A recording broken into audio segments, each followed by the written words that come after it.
창세기 49장 1절로 33절 말씀 중에 49장 1절로 2절 그리고 28절 말씀 읽겠습니다. 야곱이 그 아들들을 불러 이르되 너희는 모이라. 너희가 후일에 당할 일을 내가 너희에게 이르리라. 너희는 모여 들으라. 야곱의 아들들아 너희 아버지 이스라엘에게 들을지어다. 28절 이들은 이스라엘의 12지파라. 이와 같이 그들의 아버지가 그들에게 말하고 그들에게 축복하였으니 곧 그들 각 사람의 분량대로 축복하였더라. 아멘.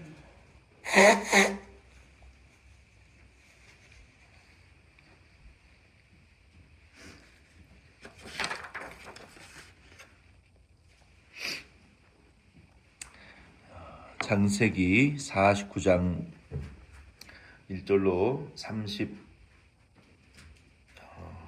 33절까지의 말씀은 야곱이 12 아들들을 축복하는 말씀이 기록이 되어 있습니다. 먼저 1절로 28절 말씀에 보면은 야곱이 아들들에 대한 예언과 축복, 또 우리가 객관적으로 봤을 때 이것은 축복이라고 할 수 없는 저주에 가까운 그러한 내용도 야곱의 아들들에게 예언한 말씀이 기록이 되어 있습니다. 어떻게 아버지로서 야곱이 또 믿음의 조상인 이 족장으로서 자녀들에 대해서 좋은 축복만 해야지 어떻게 이렇게 저주에 가까운 기도를 할 수 있을까? 이 성경 구절 내용을 보면서 좀 의아해하시는 분들도 많이 있어요. 자녀들을 위한 부모의 축복이 육신적으로는 항상 좋은 것만 우리가 주기를 원하지만, 그런데 하나님께서 보실 때에는 하나님의 그 관점으로 보실 때 하나님의 성령에 의해서 되어진 이 축복이라고밖에 우리가 해석할 수밖에 없습니다. 왜냐하면 어떤 부모가 자녀들에게 좋은 것을 구하는 자녀에게 저주할 수 있겠어요? 야곱이 자녀들에게 축복한 내용들을 좀 간략하게 요약을 해보면은, 먼저 1절로 7절 말씀해 보면은 르우벤, 시므온, 레위에 대한 예언이 기록이 되어 있습니다. 르우벤은 첫째 아들이죠. 야곱이 먼저 이 자녀들에게 축복을 할 때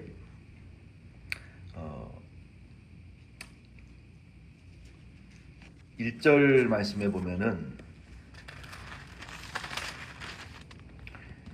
야곱이 그 아들들을 불러 이르되 너희는 모이라. 너희가 후일에 당할 일을 내가 너희에게 이르리라. 너희는 모여 들으라. 야곱의 아들들아 너희 아버지 이스라엘에게 들을지어다 라고 말하고 있어요. 야곱이 아들들을 향해서 육신의 부모로는 야곱의 아들들 이렇게 말하지만, 하나님의 선지자적인 자리에서 자녀들을 축복할 때는 이스라엘의 아버지라고 자기 자신을 너희 아버지 이스라엘에게 들을지어다 라고 말하고 있어요. 그러니까 호칭이 야곱의 아들들이라고 했다가 또 아버지에게 향해서는 너희 아버지 이스라엘이라고 말하고 있어요. 야곱의 아들들이라는 것은 육신의 자녀들을 불러 모을 때 부르는 호칭이고, 이스라엘이라는 호칭은 하나님이 야곱의 이름을 바꾸어 주신 이름이에요. 그러니까 야곱의 아들들도 그 아버지를 대할 때 육신의 아버지로만 우리가 바라볼 수는 없고, 하나님의 선지자, 그러니까 하나님의 말씀을 가지고 사역하는 그러한 선지자로서 바라봐야 되는 관점도 있다는 것이죠. 그러한 관점으로 야곱이 이제 아들들을 축복하고 예언하는 내용이지, 그저 육신의 부모로서 자녀에게 좋은 것을 주기 위해서 복을 빈 기도의 내용이 아니라는 것을 우리는 선지자적인 예언적인 관점으로 이 말씀을 해석해야 된다라는 것을 제가 설명을 지금 드리고 있는 것입니다. 먼저 첫째 아들 르우벤은 권능도 또 장자의 리더십도 외모도 아주 멋있고 외모로는 장자의 명분을 받기에 충분한 그런 외부적인 조건들을 가지고 있었어요. 그러나 이 르우벤은 자기 스스로 그 장자의 권세를 파괴시키는 행위를 했습니다. 그것이 마치 물의 끓음과 같이, 우리가 물을 끓이면 그릇에서 물이 막 넘쳐 흐르는 것처럼 그의 기력과 세력이 그렇게 넘쳐 흘렀는데 그것이 결코 좋은 것은 아니라는 것이죠. 자기가 있어야 될 그 자리, 그릇 안에 물이 머물러야 쓰임이 있잖아요. 근데 다 흘러 넘쳐고 버리고 증발되어져 버리면 그 물은 쓸모가 없는 거예요. 그런 것처럼 르우벤은 그의 기력과 세력이 너무 강했기 때문에 마치 끓어서 흘러 다 넘쳐버린 것처럼 빈 그릇만 남아있는 거잖아요. 그냥 적당히 끓기 전에 내려앉았으면, 자기 그 그릇 안에 머물렀으면 자기의 축복과 권세를 누릴 수 있었지만 끓어 넘쳐서 자기의 자리를 지키지 못한 이 르우벤은 결국 그 축복권이 실질적으로는 역대상 5장 1절로 2절에 보면 요셉에게 그 장자의 명분이 넘어가 버리고 말았습니다. 그리고 르우벤의 잘못은 이 월권에 있어요. 월권. 아버지의 첩이었던 빌하와 동침하는 죄를 짓게 된 거예요. 비록 첩이었지만 아버지의 소유였거든요. 그러니까 아버지의 소유를, 아버지의 것을 권리를, 그러니까 권세를, 월권, 자기의 그 아들의 명분만 지켰어야 됐는데 아버지가 아직 주지 않았지만 아버지의 것을 침범하는, 이게 월권이라는 것이죠. 자기의 자리를, 자기의 권한과 위치를 지키지 않는 이러한 죄로 인하여 결국 르우벤이 장자의 명분을 빼앗겨 버리고 마는 그러한 이 실수를 저질렀다는 것이죠. 우리가 신앙생활하고 신앙생활뿐만 아니라 우리 인생을 살아갈 때, 인간관계를 우리가 해 나갈 때 참으로 우리가 조심해야 될 부분이 무엇이냐면은 자기의 자리를 잘 지키는 것이 굉장히 중요해요. 나의 포지션, 부모는 부모로서의 포지션이 있고 자녀는 자녀로서의 포지션이 있는 것이죠. 그렇죠? 목사의 포지션이 있고 성도의 포지션이 있고 직장에서도 보스의 포지션이 있고 직원의 포지션이 있는 거예요. 그거는 나이에 상관이 없어요. 사회가 우리에게 준 그 고난, 고유의 고난이 있거든요. 대통령은 대통령으로서의 포지션이 있는 것이고 국민은 국민으로서의 포지션이 있는 거예요. 군인은 군인으로서, 정치인은 정치인으로서, 법조인은 법조인으로서, 경찰은, 소방관은 우리의 각자에게 맡겨준 그 자기의 하나님이 주신 고유의 그 고난을 하나님은 복종하라 그랬지, 물이 끓어 흘러 넘치는 것처럼 온통 장악하고 질서를 무너뜨리면 안 되는 거예요. 자기 자리를 지키고 자기 고유의 고난을 지켜야 되는 거예요. 그것을 무시하고 자기 멋대로 살면 그 하나님에게 결국은 주신 축복과 권세를 빼앗기게 되는 거예요. 하나님은 그러한 사람을 매우 싫어하신다라고 성경에 여러 군데 말씀하셨어요. 하나님이 우리에게 주신 자기의 고유의 고난과 자기 자리와 위치를 잘, 자기 분수를 지킬 줄 아는 사람이 돼야 하나님이 그 복을 유지하고 누리게 하신다는 거예요. 르우벤은 그것을 못해서 장자의 명분을 빼앗겨 버리고 말하다는 것이죠. 그래서 우리가 주변에 이렇게 사람들을 관찰하면은 자기 분수를 좀 지킬 줄 아는 분들은 그 괜찮은 분들이에요. 근데 이게 선을 넘는다라는 말이 있잖아요. 자기가 지켜야 될 분수를 지킬 줄 모르고 이게 선을 넘는 언행을 하는 것은 그런 분들하고는 좀 이렇게 좀 멀리 해야 될 필요가 있어요. 왜? 그런 분들은 반드시 나중에 사고를 치더라고요. 어떤 사고를 치든지 간에 사고를 쳐요. 그래서 자기의 그 권한과 고유의 포지션을 우리는 어디서든지 지키려고 노력해야 됩니다. 두 번째, 시므온과 레위는 같은 어머니에서 태어난 형제예요. 그래서 이 두 사람은, 시므온과 레위는 아주 서로 생명이 결탁되어져 있는 것처럼 늘 같이 행동을 했어요. 둘이 하나인 것처럼. 근데 이 형제들의 특징은 이 칼을 아주 잘 쓰는 형제들이었어요. 그리고 창세기 34장 25절 26절 말씀에 보면은 세겜성 사람들을 다 살해한 그러한 잘못을 저질렀어요. 그냥 죽인 것이 아니라 마치 여기 1절 7절 내용에 보면은 시므온과 레위는 소의 발목 힘줄을 끊어 놓는 것과 같은 사람들이었어요. 여러분, 소는 엄청나게 크죠. 소나 말은, 그렇죠? 근데 소나 말이 몸이나 어떤 그 육체에 작은 상처가 나면은 회복이 돼요. 그런데 그 큰 등치의 소가 버티는 것은 이 다리란 말이에요. 달, 네 발로 걷는 짐승이잖아요. 근데 그 발목 힘줄을 잘라버리면 그 큰 등치의 소가 일어설 수도 없고 움직일 수도 없고 일할 수도 없어요. 그냥 앉은 채로 죽는 거예요. 그 발목 힘줄을 끊어 놓는다라는 행위는요, 사람으로 치면은 아예 그 사람을 매장시켜 버리는 행동이에요. 작은 상처가 아니라 우리가 말과 어떤 언행을 통해서 그 사람의 아주 발목을 잘라 놓는 것처럼 그 사람을 완전히 일어설 수 없고 재기할 수 없고 다시 일어서려고 노력할 수 없을 정도로 발목 힘줄을 잘라버리는 그러한 말과 행동을 하는 사람들이 있어요. 특히 이 한국 사회는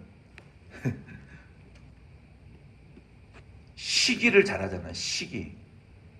다른 사람이 잘 나가는 사람이 있으면 두고 보는 거예요. 사람들이 두고 보다가 한 번 걸리기만 해봐라. 그리고 한 번 걸리면 아주 사회에서 매장시켜버리는 그런 특징이 있는 나라예요. 한국은. 그래서 사람들의 예의 범절, 평가 이런 것들이 굉장히 중요시되는 민족이거든요. 북미 사람들하고는 전혀 다른 성향이죠. 그래서 한번 그들의 눈밖에 나면 아주 집안이 가문이 멸망할 정도로 사회에서 아주 곤두박질 치게 만드는 그런 집단주의적이고 어떤 그런 좀 못된 성향이 한국 사회에 아직도 강하죠. 근데 이런 사람들의 특징이 시므온과 레위에게도 있었다는 거예요. 그들은 형제이기 때문에 둘이 아주 연합이 잘 돼요. 그리고 칼도 잘 써요. 그래서 사람들을 줄 때 소의 발목 힘줄을 잘라놓는 것처럼 두 번 다시 재기할 수 없을 정도로 사람들을 공격하는 이런 성향이 있는 사람들이었다는 것이죠. 세 번째는 8절로 12절 말씀에 보면은 크게 두 번째 1절로 28절 중에 크게 두 번째 8절로 12절에 보면은 유다에 대한 예언이 기록이 되어 있습니다. 그러니까 야곱의 12아들 중에 실질적인 장자의 권세는 명분은 그 복은 요셉에게 넘어갔어요. 근데 외부적인 장자의 리더십은 그 지배권은 유다에게 그 축복이 넘어간 것을 우리가 볼 수 있습니다. 이 유다에게 약속된 그 장자의 지배권은 유다에게 넘어갔는데 8절로 12절에 보면은 이 유다가 받은 축복은 장자의 축복이 승리에 대한 축복을 받았어요. 승리. 그러니까 그런 사람들이 있어요. 뭐가 돼도 결국은 그 사람이 승리하는 사람이 있어요. 우리 주변에 이상하게 안 될 것 같은데 이 사람은 결국에 나중에 결과를 따져보면 이득은 이 사람이 보는 거예요. 아무리 이기려고 노력을 해도 결국은 이득은 이 사람이 보고 최종 승리자는 이 사람이야. 범사에 보면 친구들 중에도 그런 사람들이 있잖아요. 얘는 공부를 하고 운동을 하고 뭘 해도 얘 결국은 내가 이길 수 없는 대상이 있어요. 그런 친구들 한 사람들 있죠. 그런 사람들은 유다의 축복을 받은 사람이에요. 왜? 하나님이 그런 사람에게는 승리의 축복을 주신 사람이 있어요. 뭘 해도 승리하는 사람이 있어요. 그런 사람은 하나님의 승리의 복을 받은 사람이에요. 그리고 원수를 정복하는 축복을 받았어요. 이 사람은 원수들에게 핍박도 받고 공격도 많이 받아요. 근데 전화위복, 결국 원수를 정복하는 축복을 받은 사람이 있어요. 그리고 유다에게는 왕이 태어나게 될 것이고, 왕이 끊이지 않게 태어날 것이고, 그리고 결국에는 메시아가 유다 지파를 통해서 태어나게 될 것이다 라는 축복을 야곱이 지금 여기서 축복을 하고 있는 거예요. 이 말씀에 대해서 요한계시록 5장 5절 말씀에 보면은 이런 해석을 하고 있어요. 이건 사람 해석이 아니라 하나님 해석해 주시는 거죠. 이 야곱이 유다를 향해서 승리와 정복과 왕과 메시아에 대한 축복을 주셨다라는 것이 요한계시록 5장 5절에 이렇게 해석되어지고 있어요. 장로 중에 한 사람이 내게 말하되 울지 말라. 유대 지파의 사자 다윗의 뿌리가 이겼으니 그 두루마리와 그 7인을 떼시리라 하더라. 유다를 통해서 약속된 그 규, 왕의 목자의 지팡이, 여기 8절로 12절에 보면은 왕에 대한 단어들이 계속 쏟아져 나오고 있어요. 사자, 유다의 사자, 그리고 규, 왕의 주의봉을 가리키는 것입니다. 통치자의 지팡이, 그리고 실로라는 것은 히브리어로 쉴로라는 단어인데, 이 쉴로라는 단어는 안식을 주는 자, 평화를 주는 자라는 의미예요. 실로가 날 것이다. 그리고 나귀 새끼는 평화를 상징하는 거예요. 말은 전쟁을 상징하는 것이고, 나귀는 평화와 겸손을 상징하는 거예요. 그리고 포도나무, 이거는 은혜를 상징하는 것이고, 우유, 진리를 상징하는 거예요. 그리고 포도즙, 이건 구속을 상징하는 거예요. 그래서 유다를 통해서 이 왕에 관련된 단어들이 이렇게 쏟아져 나오는 축복을 유다가 받게 됩니다.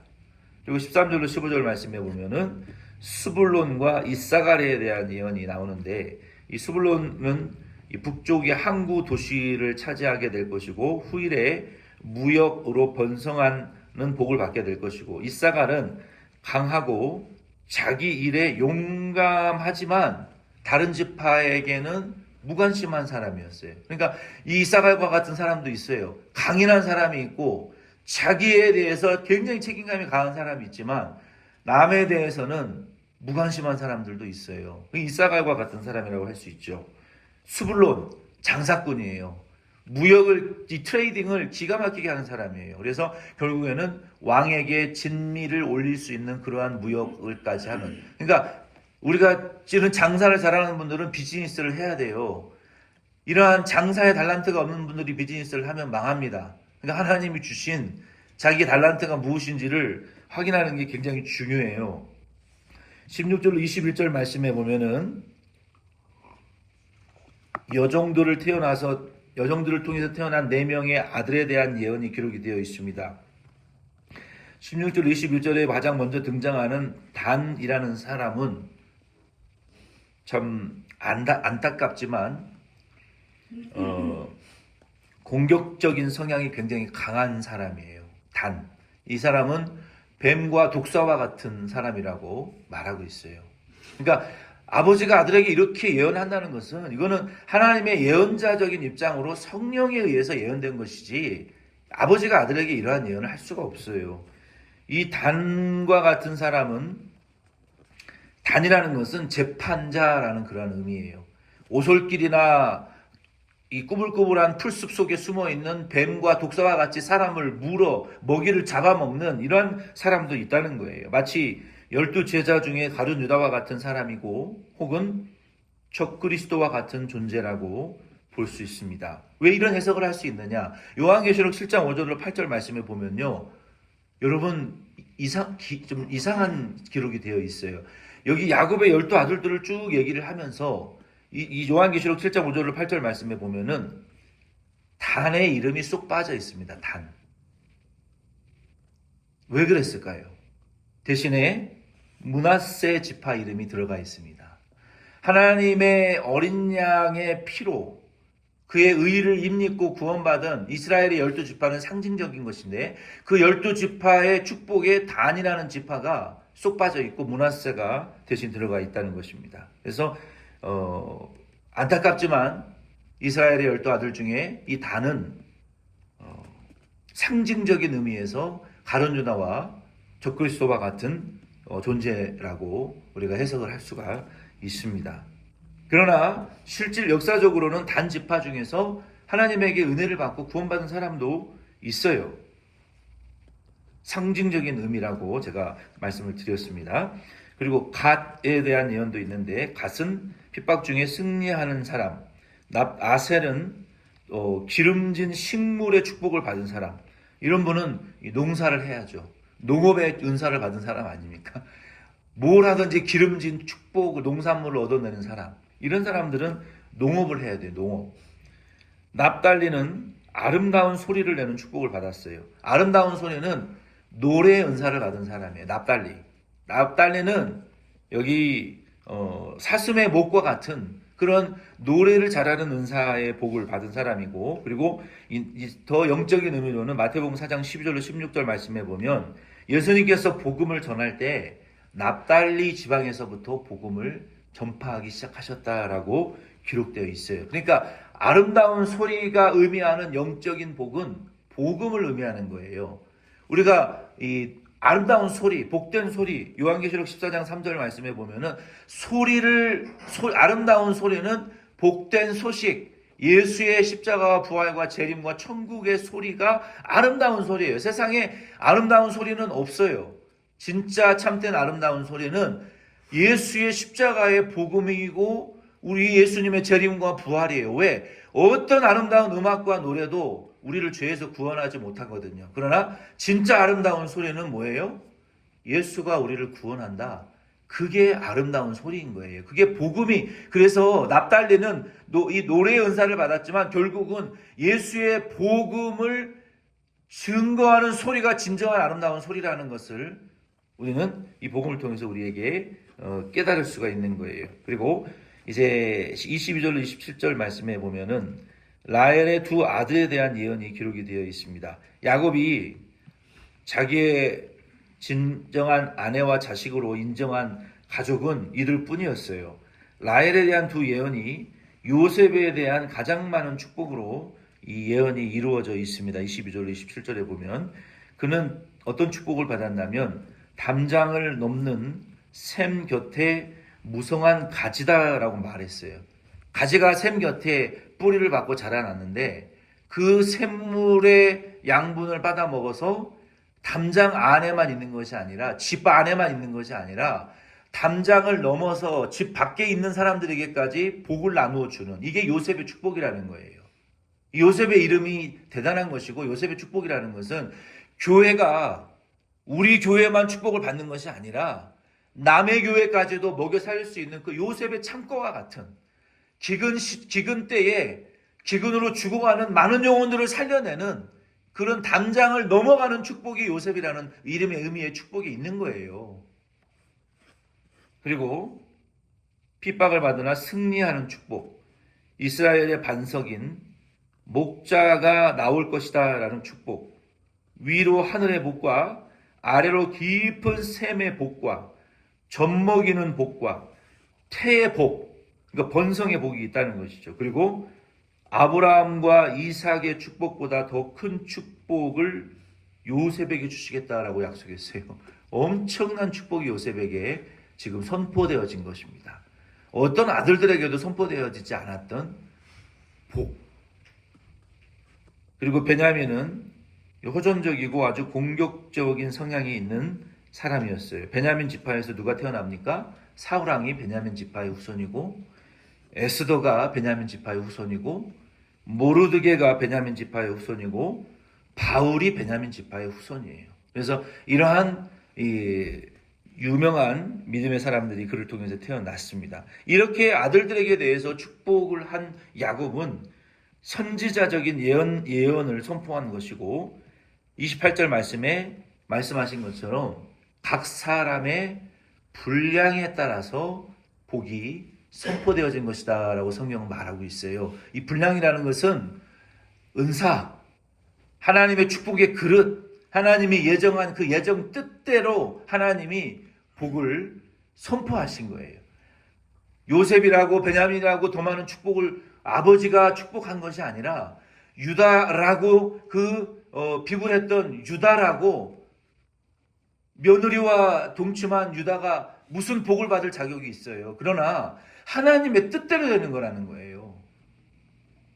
내가 원한다고 내가 욕심으로 추구한다고 되는 것이 아니라 하나님이 정해놓으신 뜻과 섭리대로 우리는 복을 받고 우리가 그 받은 복을 믿음으로 기도하고 말씀 순종을 통해서 이루어 드리는 우리의 분량이 있다는 것이죠.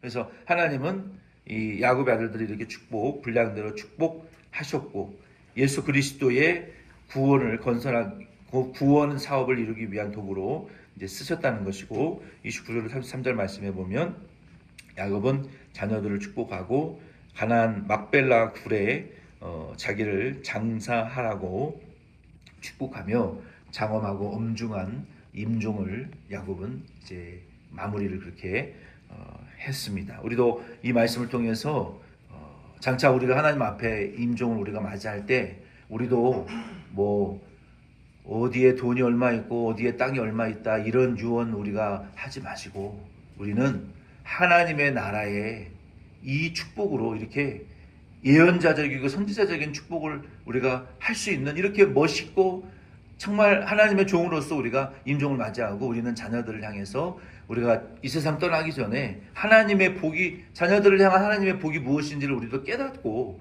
하나님이 주신 분량과 그 은사가 복의 그릇이 무엇인지를 깨달아서 자녀들에게 그렇게 복을 충분히 빌고 자녀들을 그렇게 양육하시고 우리도 주님 앞에 서실 수 있는 야곱과 같은 저와 여러분 되기를 예수 이름으로 부탁드립니다.